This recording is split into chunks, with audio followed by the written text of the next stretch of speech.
Hi, good morning. Good morning, welcome. I want to get started right away because we have a full program. It is an honor to have Professor Elon visiting us today from Richmond, Virginia.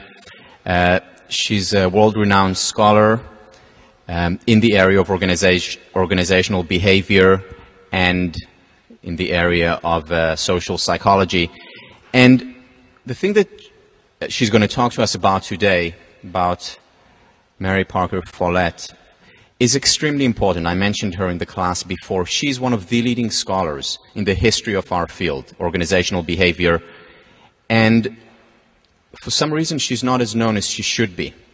So going back to our premise of appreciative inquiry, the way I see it is that she is a seed with huge potential to continue to impact the field for decades and centuries. And what we're going to do today is shed some light on this seed, appreciate it so that it can grow. It is an honor again to have Professor Elon. Thank you. Thank you.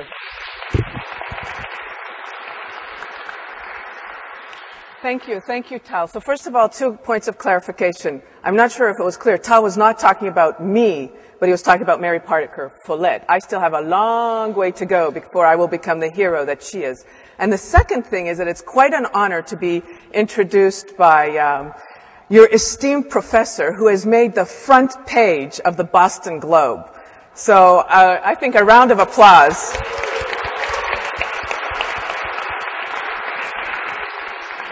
And you've got to go in, if you didn't see it on the web, if you're looking at the hard copy, there's a fabulous picture of him sitting in front of all of you, kind of on his chair. So I'm going to do it without a chair. And let's get started because there really is a lot to say about Mary Parker Follett. What I'd like us to do today are 3 main things, 3 goals that I have. One is I'd like to integrate her insights with our current understanding of empowerment. The other thing is I'd also like to touch upon what really is empowerment and what are its contributions as well as its constraints, because we have already learned in organizations that it's not as trivial as we would like it to be to have empowered and empowering organizations. And the third thing is there's a paradox to empowerment, and I'd like to touch on it, and I'd like to share as well what recommendations Mary Parker Follett had for us regarding this paradox. So what is empowerment? Well, first of all, it's unbelievably popular, right? Everybody wants to be empowered, and we would like to have organizations that we work in and that we live within as empowering and empowered places to be part of. There's a lot of face validity, right? It sounds like it's a good thing, and we kind of feel very positively towards the concept of empowerment. However, when it comes to actual findings, what I'll share with you is that the story is mixed.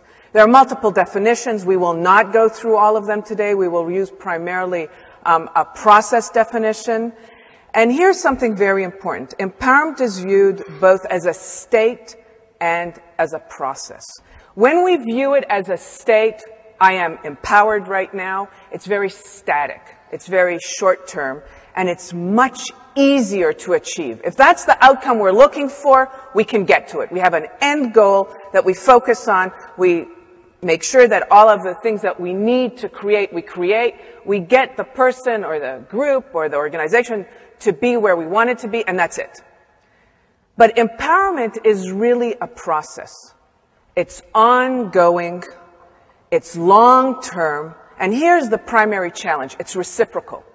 When you have people who are engaged in the process, they are fully empowered, they are empowering, they are changing the very same situation that is creating the possibility for achieving empowerment. And that, of course, becomes a very complex situation. Now, before we continue, I would like us to do an exercise together. I would like you to identify an experience in which you either felt empowered or you felt disempowered. I'd also like you to identify a situation in which you helped others become empowered or disempowered. Before you do the exercise, let me tell you why we're doing it. Empowerment is so powerful that we have been able to create it within a 20-minute in-basket. An in-basket is an exercise that is used a lot in assessment centers where you give people a lot of information that a typical, for example, manager might encounter, and they need to respond. And in the way we created the materials, how were the emails written? What did the voicemail sound like? We could change people's performance based on how empowered they felt. 20 minutes, that's all it took. So, using the theater of the mind, right, what we all have in our minds and our experiences, I would like you now to recreate these situations that you have encountered. So I'd like you to think of a situation where you were empowered or disempowered, and a situation where you helped others become empowered or disempowered. I'd really like you to choose only 2 of the 4, right? You have 4 options here, because we don't have enough time for all 4. And here's what I'd like you to do, okay? So you're thinking now of 2 situations, and this is what I'd like you to jot down. What elements contributed to creating each situation, and how did you act and feel in each situation? And here's the caveat. Write down what really happened, not what you would have liked to have happened or what you think should have happened, right? You're sharing this only with yourself, right? So you can write the terrible things that may have happened or the terrible things that you may have felt, but you really need to focus on what really happened. So write it down. I'd like you to jot down what elements contributed to the situation and how did you act and feel. And focus on 2 because we don't have time for all 4.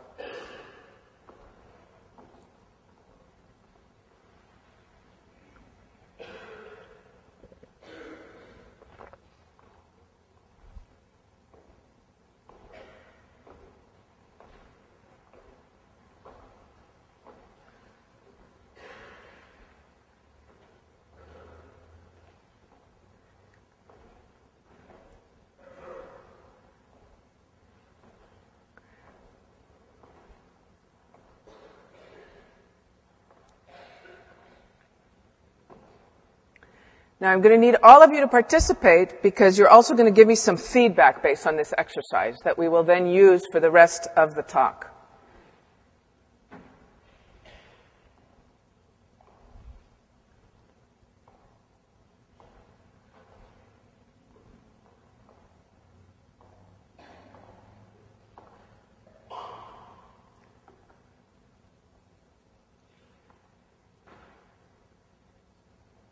Okay, let's take another minute.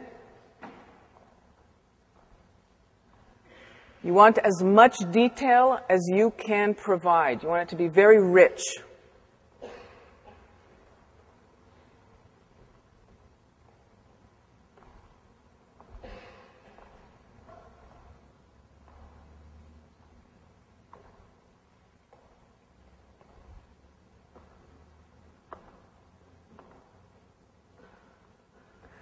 Okay, we're going to start with a show of hands.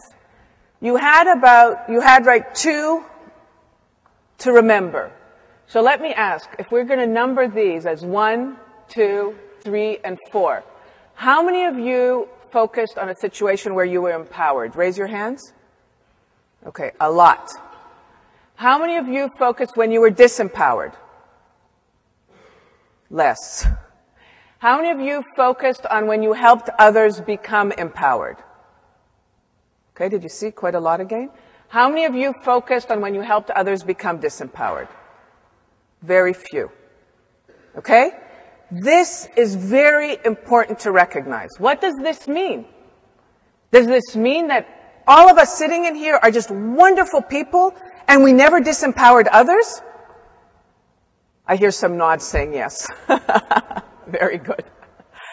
So, is that possible? Are we just fabulous? Yes, we are fabulous. However, we all have a bias, and it's called attribution bias. Are you familiar with attribution bias? Are you familiar with attribution theory? Okay, so quickly. Attribution, yes? Attribution bias? Should I go over it? Okay, attribution bias is how we make attributions towards it. This is attribution, right? Towards what happens to us. But the bias is where there's a difference between how we attribute what happens to us and how we attribute what happens to others. So for example, let's say I do very well on a test. Well, obviously I did well on the test. I'm smart, I studied well, I really get what they want in this course. Let's say I did not do well on the test. Well then, why didn't I do well on the test? Is it because I'm stupid? No. Why didn't I do well on the test? I didn't study. I had a really important party to go to. Or, what else? Bad test, right? That's a big one, right? The professor did not design a good test, or it was very skewed, and there was no way I could have known. Notice the difference. My attributions for my success are internal, and my attributions for my failure are external. And then here's where it gets interesting. Let's say you did well on the test. What am I going to say? I didn't do too well, but you did well. What am I going to say?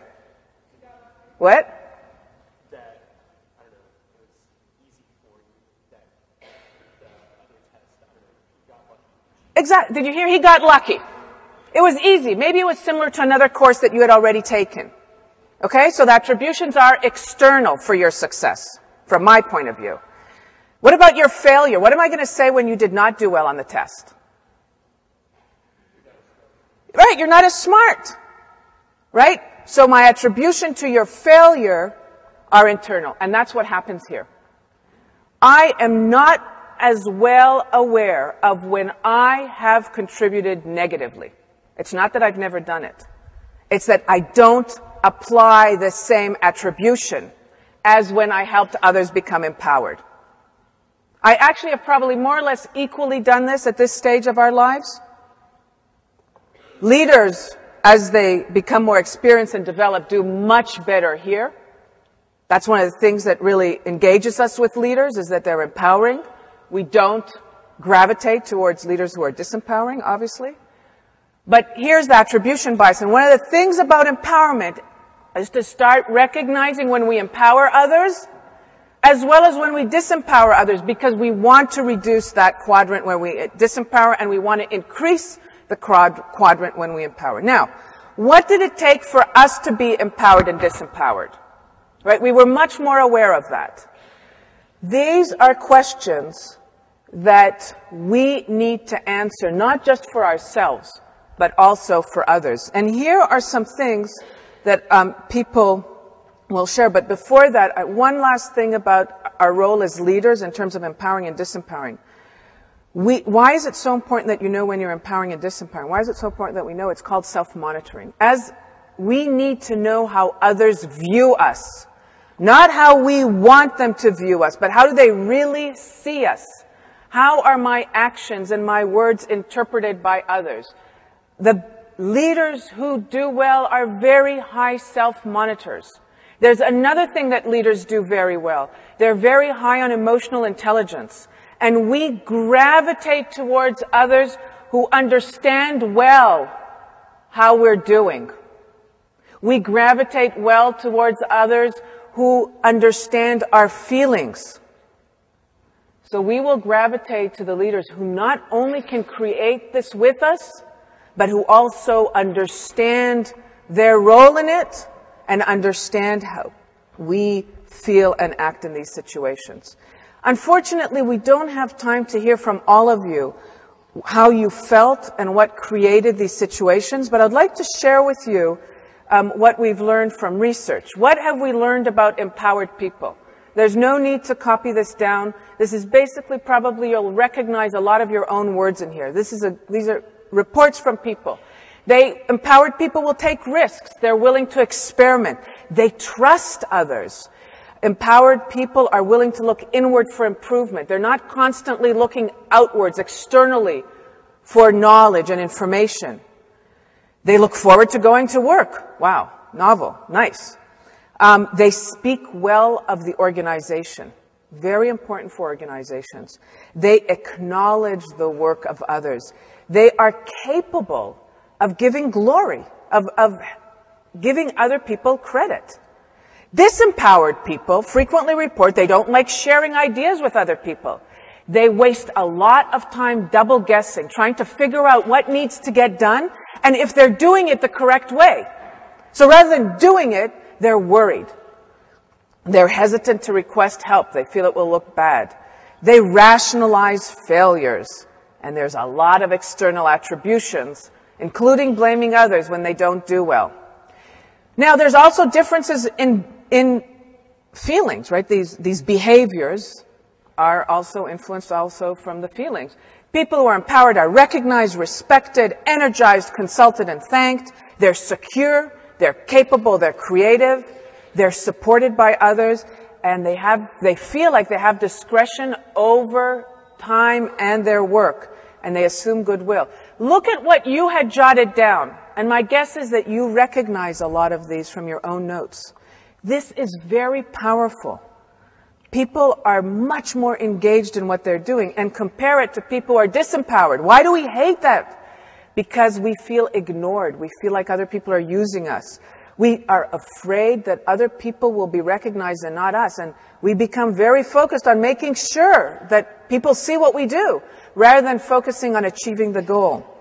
And frequently, we don't empower other people because we feel it's easier to do it ourselves, we'll also get recognized for it, than working with others and developing them. Now, here is what is so fascinating about Mary Parker Follett. Mary Parker Follett, 100 years ago, recognized all of this. And Mary Parker Follett, remember, lived in a time of Taylorism. Taylorism, exactly the opposite of all of this. She lived from 1863 to 1933. Most of her lectures took place in the 20s.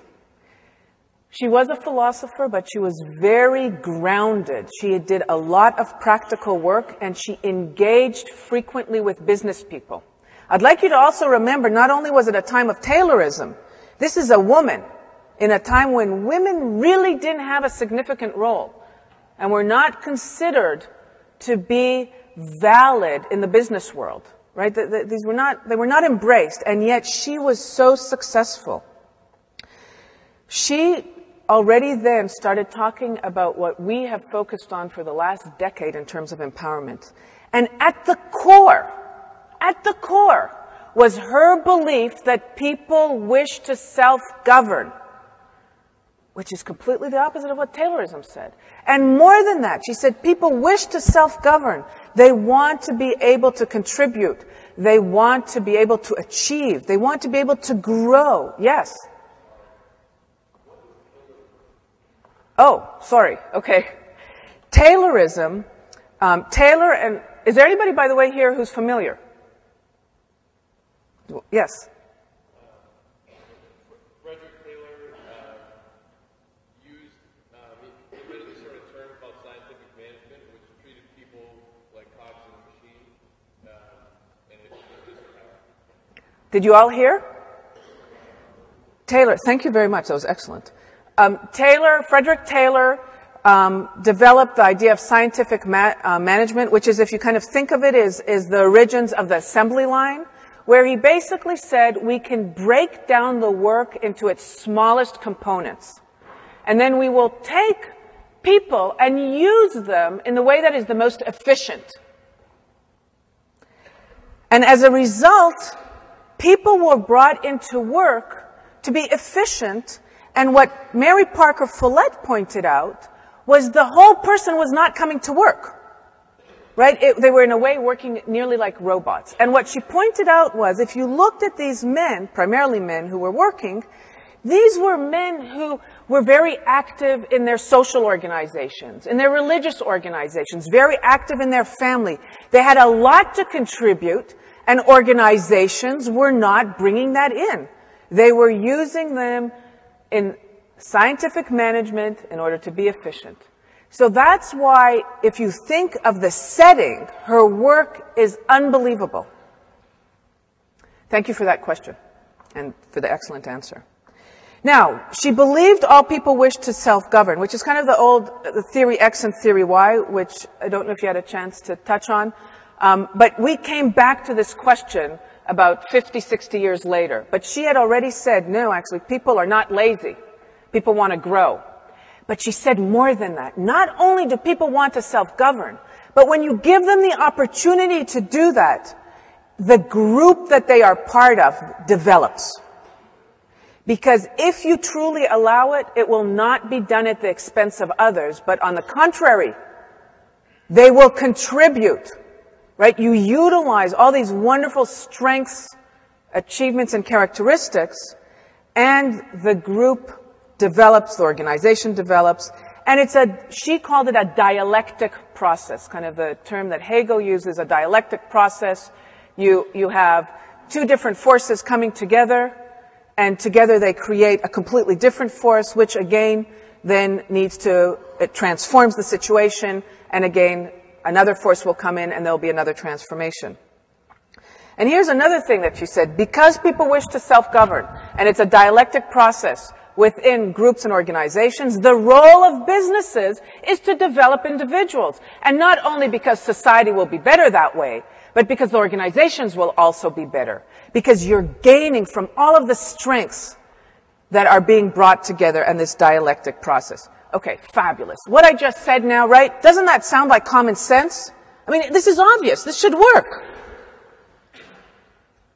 I would think. I'm not seeing any nods. I would think this seems pretty straightforward, at least in our era. You guys are going, maybe not. Well, obviously, you're very wise, right? Maybe not, because it hasn't happened. We're not seeing this. And she said this already 100 years ago. So what is going on? Well, there are lots of fears. People are afraid of empowering others. They're afraid of losing control, right? If it's a reciprocal dialectic process, you are no longer in control. You have to trust the situation. You're afraid others will get recognized. You're not going to be center stage. You're afraid that you will not be viewed as powerful if you let others develop.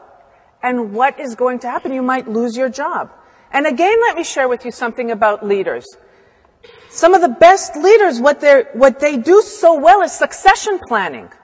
Because they say, if I can develop, mentor somebody to do my job, it's not that I'm going to be out of a job. It's that then I have opportunities to do other things. Right? Remember her assumption, everybody's interested in self-growth. So if you hang on to what you have, there's no self-growth, there's stagnation. And successful leaders always have succession planning. Always have people who can take their place so that they can do more. The other fears we have, oh my gosh, if I'm empowered, I might need to work more, other people might resent me, and you know what? There might not be any rewards. And this is critical. We know about motivation. How many of you have seen the movie Office Space? Ah, excellent. Okay? You remember the guy, right? He was brilliant at figuring out what was rewarded in this organization. Anybody remember how many minutes a week did he figure out he needed to work in order to get paid? Anybody remember, bud? How many? Excellent. It was about 15 to 20 minutes. That is the amount of work he figured out he needed to do in an organization that he belonged to in order to get rewarded. What does this mean? People are very astute about what gets rewarded in organization. We will respond behaviorally to what gets rewarded, not what people tell us is rewarded. So if people say, we pay here if you're very creative, but we see that people who are creative and take risks, but sometimes their inventions don't work and then they lose their job, guess what?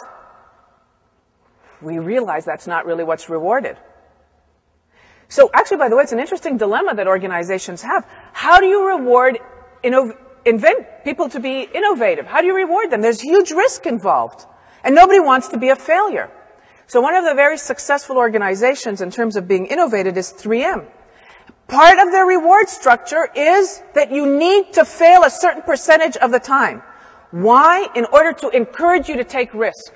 Because if all you're doing is incremental change, that's not very innovative. So the rewards need to come to the risk. So why are people afraid of empowerment? Because just saying take risks, saying that we trust you is not enough. We really look for what gets rewarded. We're smart. So what is empowerment? Okay, we talked a lot about what are some of the constraints, what are some of the difficulties. This definition focuses on empowerment as a process. It's ongoing. It's enhancing and energizing. It goes back to Follett. People want to self-govern. It's context specific. How we develop it will depend on the culture of the organization, as well as on the functions of the individuals who are part of the process. It expands feeling of trust and control in oneself, as well as in one's organization. We have to have that, not just in ourselves, but we also have to believe in the organization as that supportive environment where the rewards are really going to be what is valued. What is valued will get rewarded. And the outcomes that everybody's all interested in, of course, is in performance and satisfaction. Now, how do we really do this? Right? This sounds straightforward. And remember, it's a process. It's ongoing, even though as a definition, it's kind of a one slide, but it's ongoing. So how do we get there? Well, what does Follett tell us? Number one, you have to focus on the function. What do people actually do? Think task design. What do people actually do? That's what you need to focus on. Not on status, not on hierarchy. You need to remember all members are equal and they must share a common goal. What do we have in common here? That's what we need to highlight. That's where the focus needs to be on. Not on what you're going to get and what I'm going to get. We will get these things. There are outcomes that we're interested in our organization. But what do we have in common? So we can pull together. That's one of the reasons why mission statements are so important. It's one of the reasons why it's so important that leaders can share their vision so eloquently, why they need to be such strong communicators. Information is freely exchanged. Information is power in organizations. It takes a lot to be willing to give up and share that power. And it's viewed as infinite. If I share, I'm not giving up on anything. I'm actually creating more. So if I do well in this course, I'm also more than happy to help others do well in this course because it's not going to take away from my doing well. I have to believe that in order to help others, because otherwise I'm torn between two different kinds of rewards, the reward of helping others and the rewards of being the star in the class. And it's an ongoing process. Okay, I want to break this down a little bit to its components. First of all, the context is very important. What's the culture of the organization? What's the experience of the individuals? How many people are involved? Let's look at the organizational level. We need these things to happen. It's interpersonal. What happens? Number one, information. Okay, this is a very important distinction that I'm going to make. People think that just sharing information enough. It's not. We're actually overloaded by information. And that was one of the biggest mistakes with empowerment in the early 90s, is they were just pushing information down. But nobody was prioritizing it. People just went into information overload and actually did not do as well. And you know what? They were giving the wrong information. There are two kinds of information that we need to focus in organizations.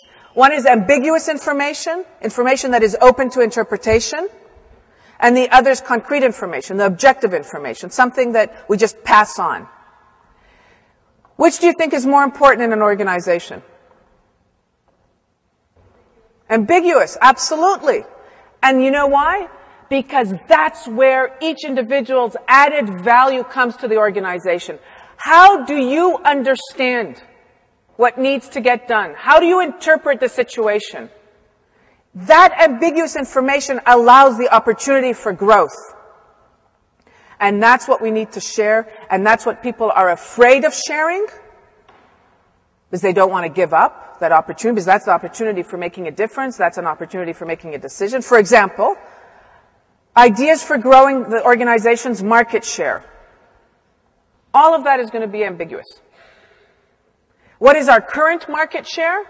That number, say, 11%, that's concrete. So we need to know what we're trying to do, and we need to be willing to share it. And here is something that I have found in my work that is mind-boggling. When you ask people which information do they share with people that work with them, they say, of course, both ambiguous and concrete, with the primary focus on ambiguous. But when you actually look at what they share, what do they actually share? They share the concrete. They're not aware of the distinction that they're making, which is not in the favor of the organization, nor in theirs. There's a paradox that what people think they're doing and what they want to do are not the same. Why am I spending so much time on this? To be successful leaders, we need to be high self-monitors, and sharing the correct information is critical. We need to be able to build together the organization, and for that we need to be willing to share something that is difficult for us to focus on, because it's not clear and we're worried that it will be misunderstood. Obviously, we need to share responsibilities and active belief. What is active belief? Active belief is knowing the strength of other people that you work with and building on these strengths. Think of those people who saw in you possibilities that you did not see yourself. They may have actually been in the quadrant that you identified as feeling empowered. We gravitate to these people because they help us grow. A strong leader is a leader who can see strengths in us that maybe we ourselves don't see, and who allows us to use these strengths. That is active belief. They have full trust in those set of capabilities and they use them. Now, what is this all mediated by? It's mediated by some intrapsychic constructs: self-efficacy, locus of control, self-esteem. Of the three, the one that is the most easiest to change in the organizational context is self-efficacy, our feeling of belief that we can succeed in a particular task. So if I want to develop my communication skills, training, working with a coach can help me become a better communicator. And I can believe that, and that helps me with this process. Self-esteem is a much more stable trait, and most people in American culture actually have relatively high self-esteem. Locus of control is who I think controls my actions. Is it me? Is it internal? Or is it my husband, my professor, God, luck, karma? So all external. Most of you most likely have relatively high internal locus of control. Otherwise, you probably wouldn't be sitting here. Because if you had high external locus of control, you wouldn't have done what it takes to be sitting here. So, we know that the people in the organization who probably will achieve great self-growth are people with moderately high levels of internal self-growth. Why not very high levels of locus of control? Why did I say relatively high? Why didn't I say high? Why not high internal locus of control? Why is that not the sign for success? Right? Where you believe you control everything. You believe you control your destiny completely.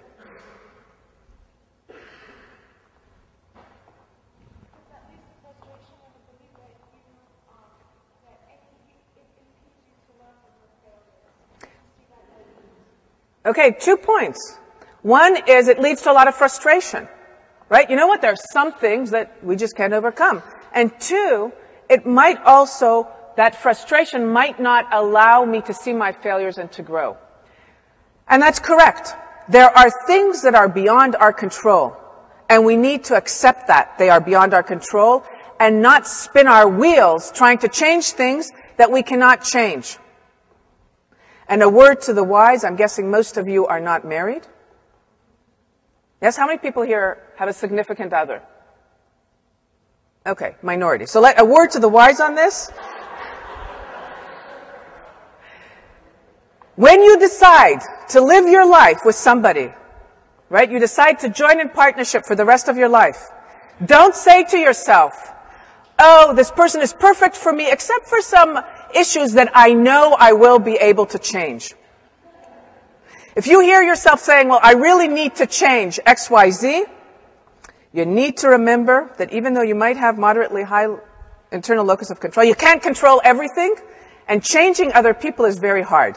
So either you change yourself and you accept, right? And you accept that even though you're high in internal locus of control, you're not completely in control of everything. So this is what we need to make sure. People with high external locus of control, this is very hard. This is very, very hard because they think that most of it is not about them, but the majority of the population is not there. Okay, so when we measure the population, that's not, most of the people are not externals, but rather we're going to see a lot more internals. Now, okay, so we get, we're activating this. It has to be mediated by these three. And what are we hoping for? Satisfaction and unique performance outcomes. Now, let's talk about each one of these. Satisfaction. Too frequently, organizations measure satisfaction as a proxy for performance. It's easier to measure attitudes than it is to measure behaviors. Right? How do I measure attitudes? I just ask you. So I ask, do you like this organization? Do you want to be part of this organization? And if you say yes, right, you're satisfied, I say empowerment has been successful. But is that really all that we're interested in organizations? No. We also are interested not only in satisfaction, and we are, by the way, interested in satisfaction because we're interested in people being happy in the context of work for the reasons that I've already said, as well as their turnover and absenteeism goes down. But we're also interested in performance that is relevant to the organization. Why unique? Because you need to decide in advance what changes you would like to see. Blanket changes rarely occur.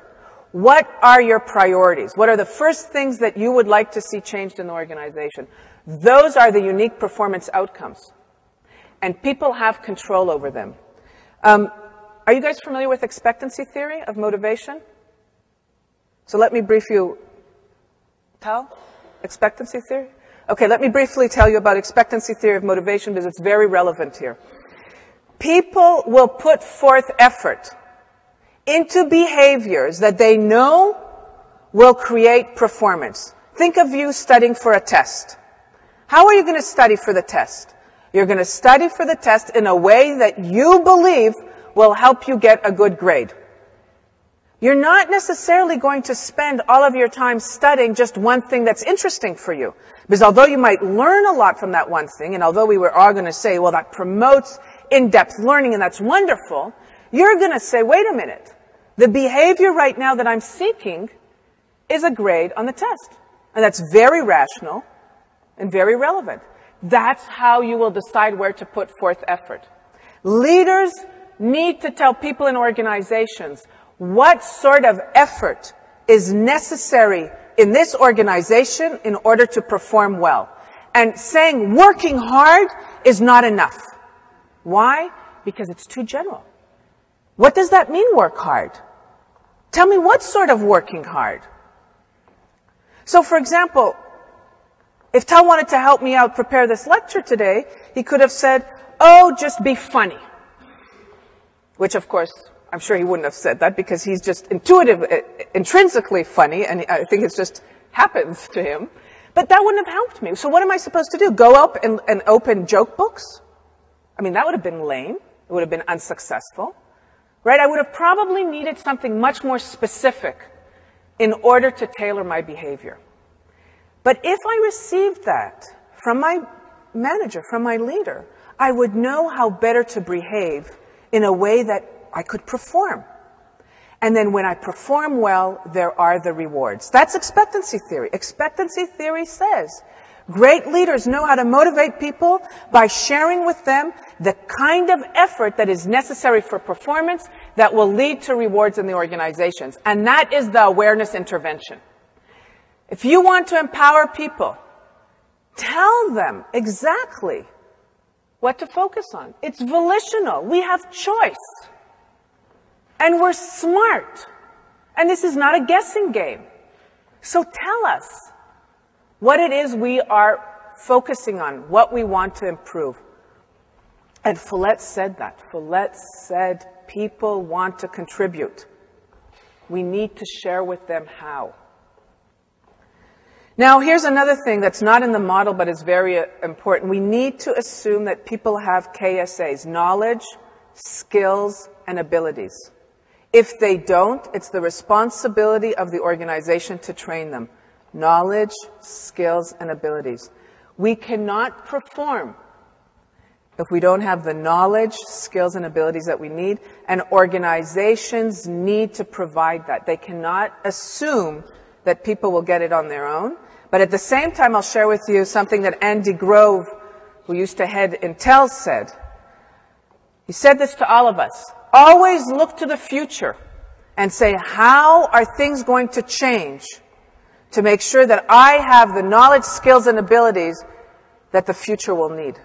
So I will have something to provide in the future that may not be the same as what is necessary now. Okay, this is our empowerment process, and this is our paradox. The paradox is that the very same conditions that allow one individual to provide power, to share power, undermines the essence of empowerment.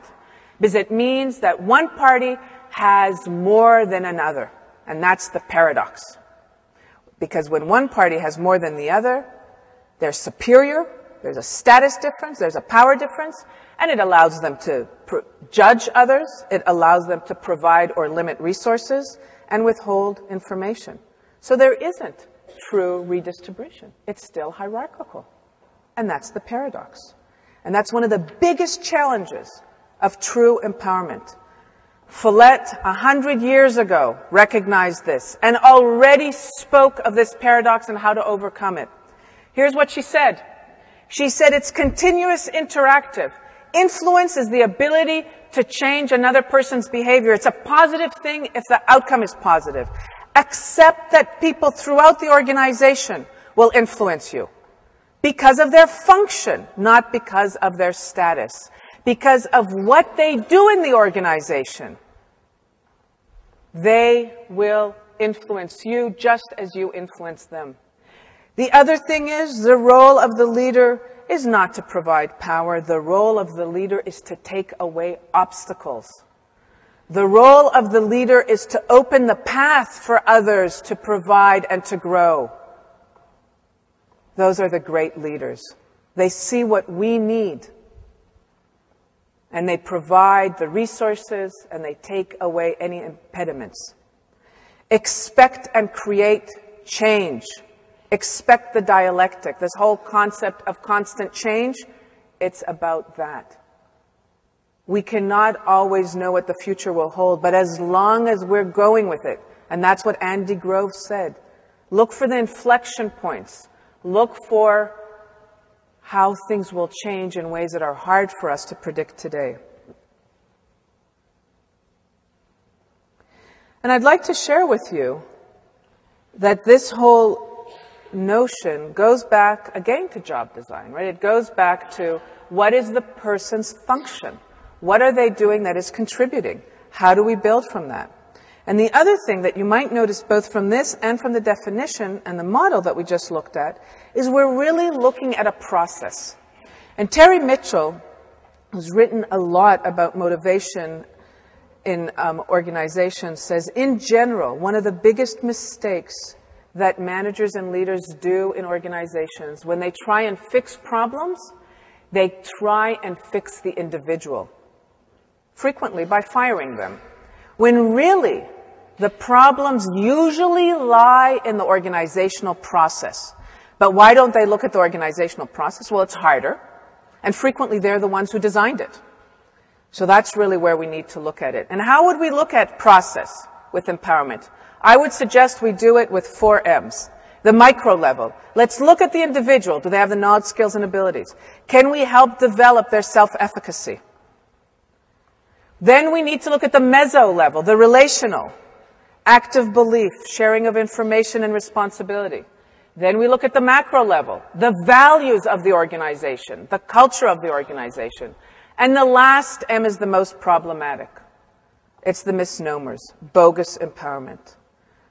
Are we really striving here for empowerment? Is everybody in the organization committed to doing what needs to be done? Does everybody in the organization at all levels have the tools? Are we looking at the function, or are we looking at hierarchy? Are we focusing on our little empire, or are we focusing on growing people and removing the impediments? Here are the things in an organization that everybody needs to be able to answer. Why do we do things the way we do here? Can we understand all these processes? What gets rewarded? And is what we reward here really what needs to be rewarded? And those of you who are interested in this, there's an excellent article by Steve Kerr called The Folly of Rewarding A When Expecting B. Excellent. It talks about how organizations backfire because their reward structures are not designed well. How do I access the resources? What are the mission, values, and goals? If not everybody can answer it, then we have a problem because they don't have a common agenda. And they don't know what exactly are the behaviors that are necessary. Think expectancy theory.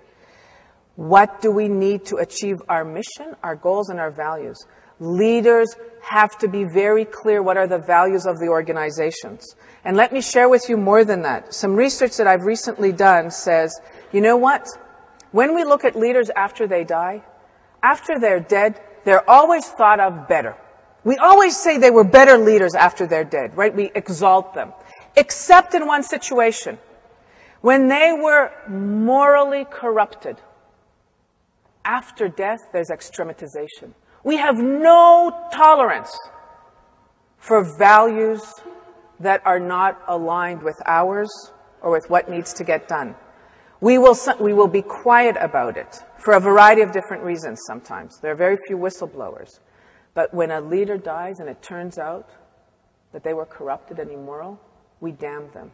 And that's something that I would like you all to remember, is to achieve, we need to make sure as leaders that we're very clear about the values and what we're trying to do. And as leaders, this is a Chinese poem, go to the people, learn from them, love them, start with what they know, build on what they have. But of the best leaders, when their task is accomplished, their work is done, the people will remark, we have done it ourselves. And we have another minute, and this is what I would like you to do. We have done it ourselves. What is the one thing you want to take away from the last 50 minutes? Neural networks. We cannot remember everything. Take one thing. Think back to the exercise, the theater of the mind. What do you want to take away to be better able to empower other people? And also your own self-growth, to empower yourself. Jot down the one thing that made the biggest impact on you today. And my parting words to you are certain understandings between leaders and followers are fragile. The understanding, for example, that real participation for all of us is a process of becoming and never arriving. And good luck to you all.